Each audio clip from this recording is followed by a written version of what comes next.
પાટીલના હસ્તે શ્રી દ્વારકેશ કમલમનું ઉદ્ઘાટન કરવામાં આવ્યું। આ પ્રસંગે સીઆર પાટીલે કાર્યકર્તાઓને શુભકામના પાઠવી। સાથે જ જણાવ્યું કે કાર્યકર્તાઓ દ્વારા કાર્યાલયનું નિર્માણ થાય તે માત્ર ભાજપમાં જ શક્ય બને છે। સાથે જ જણાવ્યું કે આ કાર્યાલય થકી લોકોના પ્રશ્નોનું નિરાકરણ થશે। તેઓ સીઆર પાટીલે વિશ્વાસ પણ વ્યક્ત કર્યો હતો। સાથે જ કાર્યકર્તાઓને સંકલ્પનું મહત્વ પણ સમજાવ્યું અને કહ્યું બધા કાર્યકર્તાઓએ સંકલ્પ લેવો જોઈએ કે મારો જન્મ જીત માટે થયો છે। રોજિંદા જીવનમાં સંકલ્પ સાથે કામ કરશો તો સફળતા જરૂર મળશે। સાથે પ્રદેશ પ્રમુખ સીઆર પાટીલે જણાવ્યું કે વડાપ્રધાન નરેન્દ્ર મોદીએ બધા સમાજને સાથે રાખી વિકાસના કાર્યો કર્યા છે।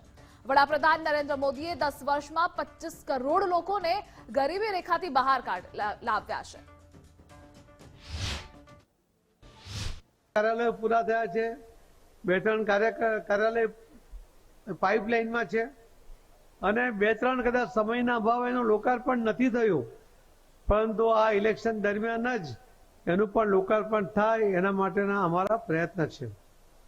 આ કાર્યાલય માટે હું એટલા માટે કાર્યકર્તાઓને અભિનંદન આપું છું કે સૌ કાર્યકર્તાઓના મદદ વડે, ભલે આગેવાન હશે પણ એ મૂળ તો એ કાર્યકર્તા છે, એટલે સૌ કાર્યકર્તાઓએ જે રીતે ફંડ આપ્યું અને એના કારણે આ કાર્યાલય નિર્માણ થયું, તો કાર્યકર્તા દ્વારા કાર્યાલય નિર્માણ થતું હોય છે। ફક્ત ભારતીય જનતા પાર્ટીમાં આ શક્ય બને છે।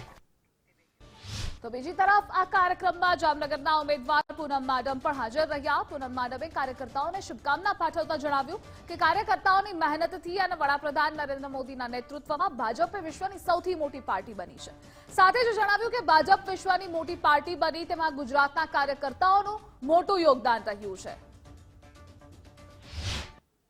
આજે વિશ્વની સૌથી મોટી પાર્ટી આજે ભારતીય જનતા પાર્ટી છે। અહીંયા આદરણીય પાટીલ સાહેબ હોય, આદરણીય ફળદુ સાહેબ પણ પૂર્વ પ્રદેશ અધ્યક્ષ તરીકે હોય, ત્યારે હું બહુ મજબૂતીથી એક વાત માનું છું અને અહીં ચોક્કસ એનો ઉલ્લેખ કરીશ કે આજે ભારતીય જનતા પાર્ટી વિશ્વની સૌથી મોટી પાર્ટી હોય તો એમાં ગુજરાતના કાર્યકર્તાઓનું સૌથી મોટું યોગદાન છે। આ હકીકત છે। જો મોદી સાહેબને એટલા મજબૂતીથી આપણા મુખ્યમંત્રીથી લઈને પ્રધાનમંત્રી સુધીનું એમનું સફર, જે આખું એમનું સફર છે, એમાં આટલો મોટો સહયોગ ના કર્યો હોત તો કદાચ આ પ્રકારની વ્યવસ્થા આજે આપણે ઊભી ના કરી શકીએ।